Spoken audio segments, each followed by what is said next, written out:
Greetings. We're here coming at you live and direct one more time from Black Facts Headquarters Central. Hope you had a good weekend. We're back in the saddle and ready to rattle. We're going to tell you we can, but we promise not to tattle because you know what they say, snitches get stitches. Okay, I just threw that in because it rhymed. All right. Meanwhile, proverb for the day today is, there is no cure that does not cost. And that's a Kenyan proverb, which makes it totally appropriate for today's story, because the story for today is also about Kenya. All right, that's East Africa. And I've got my little handy dandy markers over here. I'm going to mark out Kenya here on the map. Kenya is right over here. Matter of fact, let me just take that down, mark it out so you can see it real good. Kenya is number 23 on our map of African countries. Okay, number 23. There's Kenya right over there. So you can see Kenya, East Africa, just right next to Mwanza, otherwise known as Lake Victoria, right? Because you got Uganda over here, and then you got over there, and then you got Kenya over here. Okay, and so that's where our story is going to come from today. And most times when people talk about Kenya, they like to talk about Jomo Kenyatta. But we are not talking about Jomo Kenyatta today. You know, we did a story previously on what's the name? Mekatalili Wamenza. Today's story is going to be on by dealing with a man by the name of Dedan Kimathi. Dedan Kimathi, the trial of Dedan Kimathi. But I digress. Let me go ahead and do our poem before we get there. And the poem is called Excuse Me. Yeah, you got to say it like that. Excuse me. See, you got to cock your head to the side when you do it. Otherwise, not legit. And this is a poem by V.S. Chochezi. Here we go. Let me just put my glasses on to make this a little bit clearer. A little bit easier to read if I can have my glasses on. All right, now. Yes, there we go. Excuse me. Double neck, pop back, hand on hip, dip, elbow raise, wave, snap left, snap right, eyes roll, lips purse. Excuse me. 2 words. Much attitude, a universe of indignation. Can I get some hot sauce with that? This Democrat or that Republican corrupt politician for office? What? Invisible at the upscale department store counter or the common superstore. Customer service checkout stand shortchanged at the fast food drive-thru, or worse yet, they leave out some of the order. Damn, where's my fries? Excuse me? They keep claiming that reparations is going to bankrupt America. Just like that, they can come up with $150 billion to smack down Saddam, chase around Osama, search high and low for elusive weapons of mass destruction. You know, those old WMDs they never did find over there. Kill more people of color in their own country and wage the terrorism of war. Double speak for wage war on terrorism. Please. And I mean, please.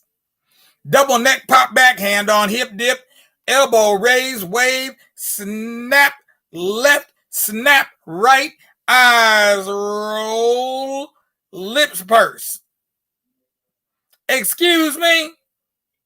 When things just don't add up, when things just are not correct, when something is clearly amiss, 2 little words, much attitude, a world full of indignation.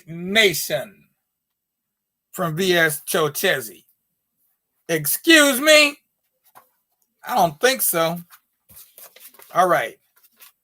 Yeah, she got the attitude thing going. I hate to be in a bad situation with Chochezi because she make you want to just go home and cry. Okay. I don't want to see a person that looks at me. All right, now here we go. Preface 2. Now this is like I said, this is the trial of Dedan Kimathi by Ngugi wa Thiongo and Misere Gite Mugo. And I probably said that wrong, but I'm doing the best I can. Okay, because that name is not Kiswahili. That's neither one of those are Kiswahili. It's probably Kikuyu, or could be a different tribe, but another language for sure. August 1971 was the first time that we were sitting together arguing out many issues since our undergraduate days at Makerere of the early 1960s, where we used to share many literary interests, including editing Pinpoint, reading and directing plays. By this time, both of us had already lived in North America and traveled in Western Europe. Having encountered capitalism in its home ground, we were completely convinced that imperialism was the enemy of all working peoples. There was America, for instance, with her huge highways, skyscrapers, the world's most efficient systems of communications, tremendous leaps in science and technology, every kind of material luxury one could think of, and yet, in the midst of these achievements was the appalling poverty of workers, especially those in the Black and Puerto Ricano ghettos.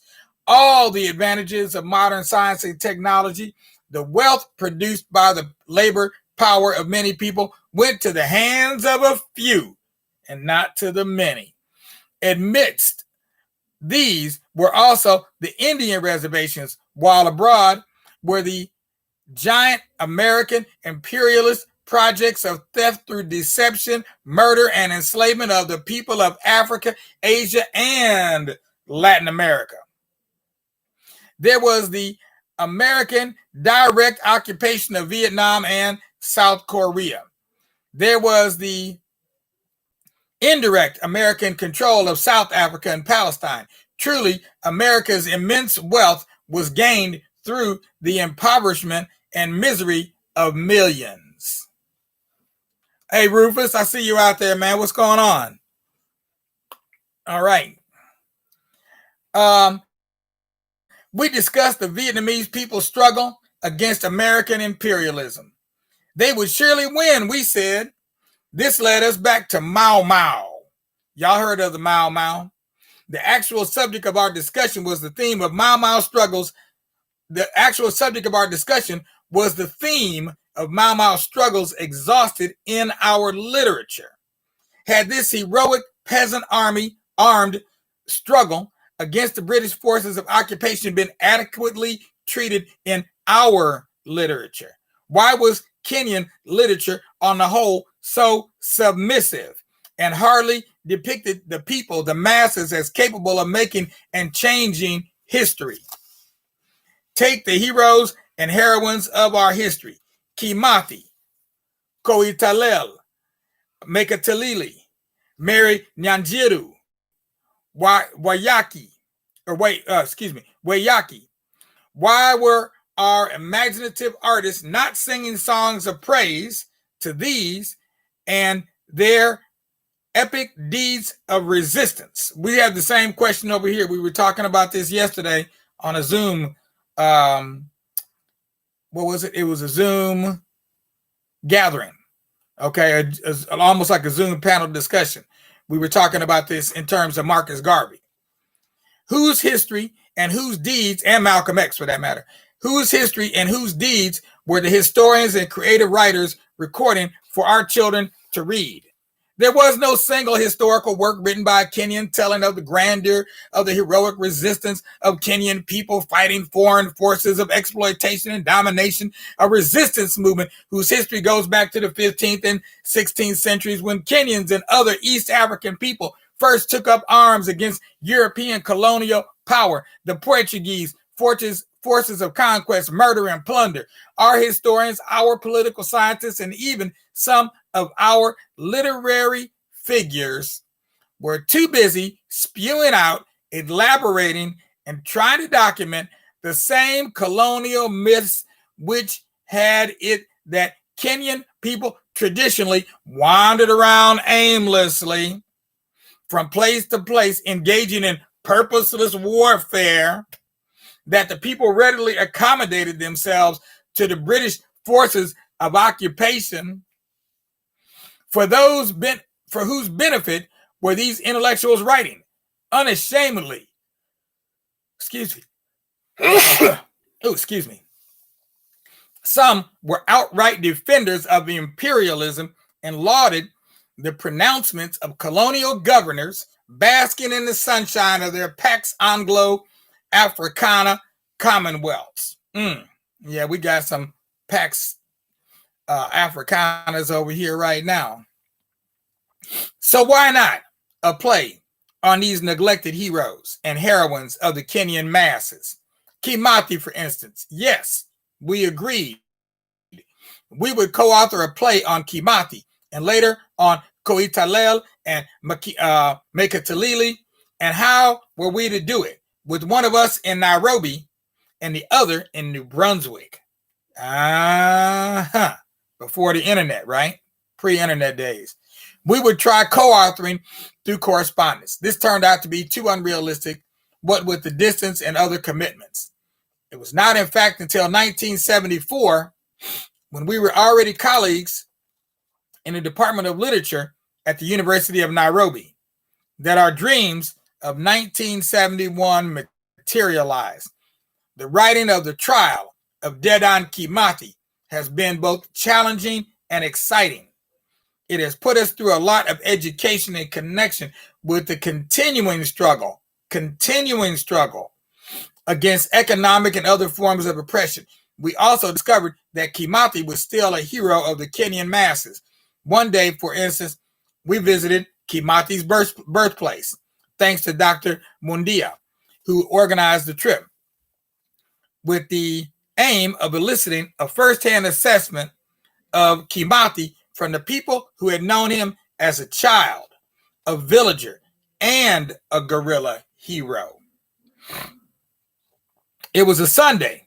The drive to Karunaini took us through beautiful valleys, ridges, hills, and forests that helped the imagination recapture the countryside where the Mau Mau War was hottest and had often been fought out in pitched battles. Standing powerful and dominant to the north was Kirinyaga, the mountain at the foot of which the undulating Nyeri plains spread, rising to the Nyandarua mountains.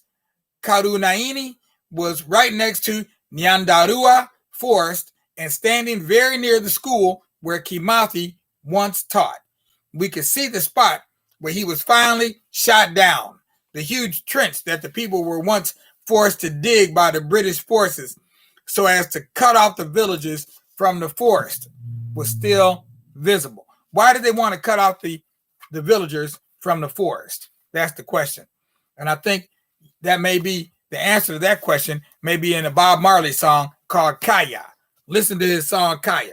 But this time when you listen to the song Kaya and he says, got to have Kaya now, got to have Kaya now.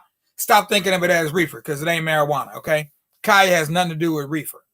So listen to that song again, but this time listen to it with a different ear, because when he's talking about Kaya, he ain't talking about, not talking about marijuana, and he's not talking about food or anything you could consume.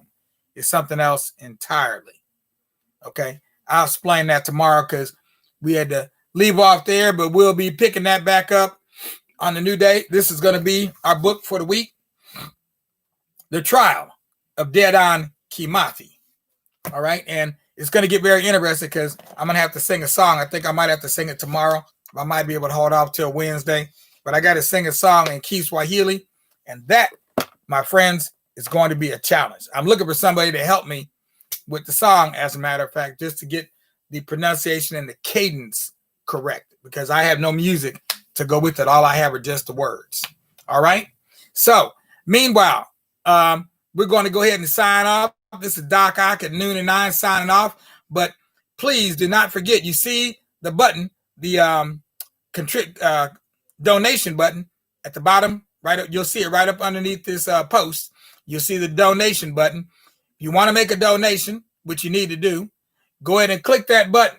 That's the only place you should be donating. Do not donate to GoFundMe. I don't do GoFundMe. You might see a GoFundMe page, but I'm not using that anymore. I'm going to be deleting that as soon as I can. I'm working on some things with GoFundMe because for some reason they can't seem to get the money to me.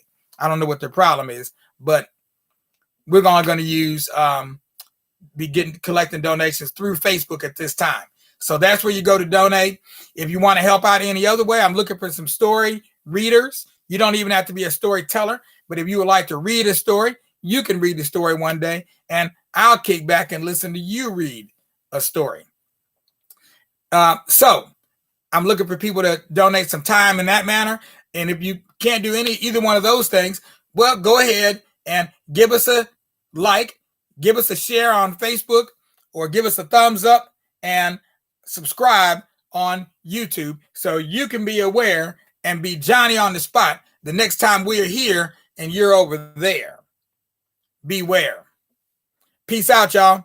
We'll be black tomorrow. And of course, we'll be tonight we'll be black here again at 9 p.m. for the second part of Doc Ock at noon and 9. Peace out now, without a doubt.